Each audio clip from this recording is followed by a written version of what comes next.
Capítulo 26. La tanda de ejercicios de Gaucho Seco y sus maleantes compañeros tuvo contornos dramáticos y al mismo tiempo cómicos. Los acompañantes de Gaucho Seco iban medio obligados y se llevaron escondidos unos chifles bien cargados de aguardiente para aliviar los días de encierro. La entrada de los cuatro bandoleros en el pueblo ya de por sí había sido un espectáculo.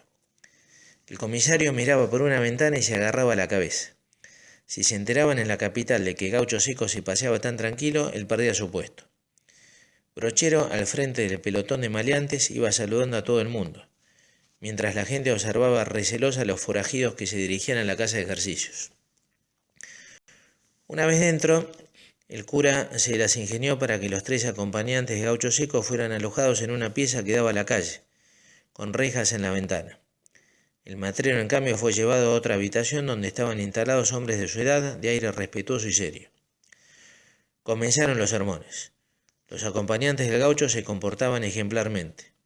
Iban a la misa, escuchaban las predicaciones, guardaban silencio, pero cada tanto se iban a la pieza y les daban unos traguitos a los chifles de aguardiente. Brochero, enterado del asunto, le pidió al predicador que hablara sobre el infierno, y le dijo así: cargue bien las tintas con el infierno, hágalo terrible, como para que tiemblen de miedo hasta las paredes. ¿Estamos? El predicador cumplió fielmente la consigna. El sermón fue de tono apocalíptico. Parecía que todos estaban ya ahogados en las llamas de la justicia eterna. Aquella predicación, a esa gente tan simple, hizo que los paisanos de Gaucho Seco se asustaran en serio con el asunto del infierno. Por tanto, nada mejor que unos tragos de aguardiente para calmar la ansiedad y conciliar el sueño por la noche. Pero no acababan de echarse en los catres cuando se empezó a oír un estruendo de patadas contra la pared, de gritos y golpes. Brochero había mandado colgar de las rejas ramas de sauce y arrimó un montón de mulas y caballos que las movían. En la oscuridad de la noche, aquellos ruidos parecían los del infierno. Unos instantes después, los tres paisanos salían disparados de la pieza con sus chifles de aguardiente en la mano y se los entregaron a Brochero, que disimuladamente se reía. Gaucho Seco, en cambio, tenía una actitud distinta. Estaba en los ejercicios en completo silencio, pero como un espectador. Su espíritu parecía cerrado. Brochero lo observaba continuamente y rogaba por él sin cesar. Al tercer día le habló con la mayor dulzura y notó que su palabra llegaba a ese hombre. Volvió a conversarlo al día siguiente y Gaucho Seco se mostró más flexible, pero todavía no se le había roto el hielo en su alma. Sucedió que un día después, Brochero estaba en uno de esos momentos en que uno está cansado de portarse bien y se acercó nuevamente a él y comenzó a hablar con él. Y entonces comenzó la conversación con el cura. Y al final, Gaucho Seco dio rienda suelta a sus lágrimas. Junto a él, Brochero esperaba y daba gracias a Dios. Y cuando calmó su emoción, el bandido lo miró con ojos húmedos y dijo entrecortadamente: hoy he nacido de nuevo. Así es que Gaucho Seco salió transformado de los ejercicios, prometiendo traer unos 13 hombres más a la próxima tanda. Cuando lo estaba despidiendo, Brochero se enteró de que Santos Guayama había hecho sacar copia de la solicitud de indulto y la andaba mostrando por todas partes como si ya estuviera libre de culpa y cargo. ¡Qué cabeza hueca!, pensó el cura, y se dedicó a adelantar el trabajo del colegio de niñas con el sistema de siempre: pedir por todas partes, organizar la colaboración y ser el primero en ir al trabajo. El año siguiente, 1878, Brochero llegó a organizar 5 tandas de ejercicios, llevando a ellas un total de 3.163 hombres y mujeres. Lo fue a visitar su amigo el padre Bustamante, que vio con sus propios ojos lo que su antiguo discípulo espiritual había hecho en el tránsito. Recorriendo juntos el edificio del colegio de niñas todavía en construcción, Bustamante comprendió la necesidad de llevar allí unas hermanas que lo atendieran y aliviaran también a Brochero de la fatiga increíble que significaban para él las tandas de ejercicio. El cura continuaba silenciosamente su tarea, pero llevaba una pena secreta en el alma. Su amigo Guayama no aparecía nunca. El indulto parecía haber naufragado en las aguas quietas de la burocracia porteña. ¿Podría alguna vez perdonarle los pecados a ese hombre a quien quería mucho? Se sentó a escribirlo y lo hizo en estos términos. Mi amigo, por esta tengo el gusto de saludarlo por segunda vez, deseándole toda felicidad. El otro día le escribí una carta por la que le ofrecí mi inútil amistad, y fundado en su conocida generosidad no dudo ni he dudado que usted me ha admitido ya entre sus amigos. En la carta anterior le mandaba una medalla enriquecida con muchas indulgencias para que la cargase en su cuello. En la misma le prometió un Santo Cristo para que tenga en el pecho. Pero como el portador Manuel Castillo va personalmente a verse con usted, no he querido demorarle una prenda tan preciosa como es el Santo Cristo que le envío. Don Santos, son tantos los deseos que tengo de verlo, de estrecharlo entre mis brazos, que los días me parecen años. Cordialmente, Brochero. Cuando ya se hacían sentir los calores del verano, un mensajero agotado llegó hasta la casa parroquial. Había venido a marchas forzadas desde San Juan.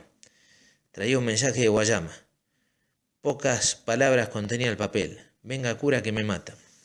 El hombre le explicó. Guayama había caído en una emboscada y estaba preso.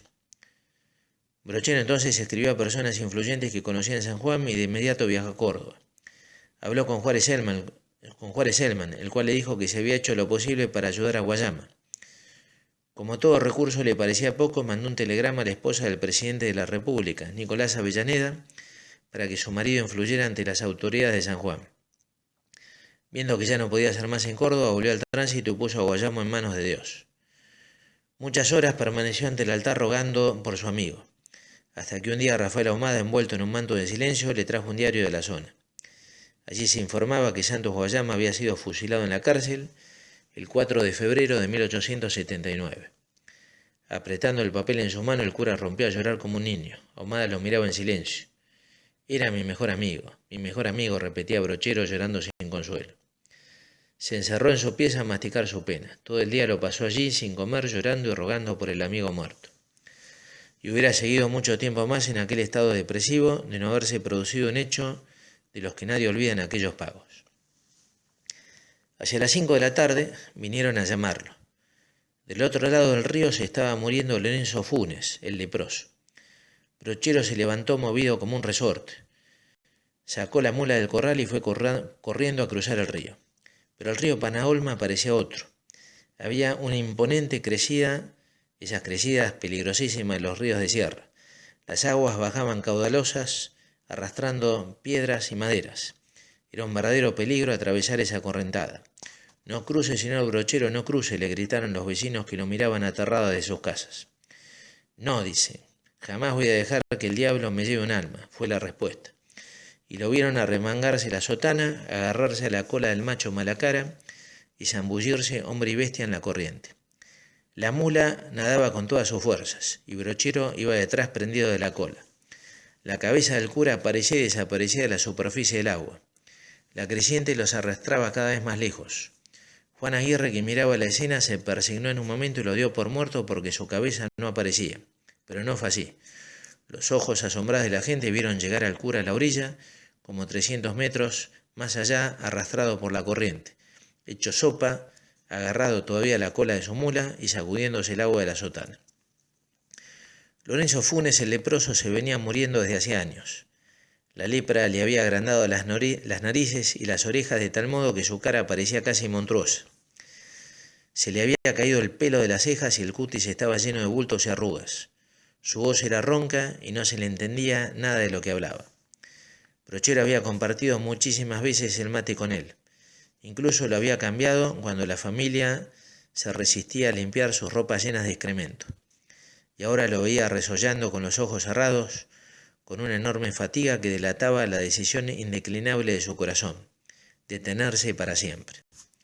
Con gran cariño el cura le habló al oído y el viejo pareció entender. Su rostro fue adquiriendo una sensación de paz. Como lluvia bienhechora cayeron sobre él las palabras del ritual, las preces de los agonizantes, el aceite de la unción de los enfermos. Y así murió Lorenzo Funes, en brazos de Brochero, que tiritaba dentro de sus ropas empapadas.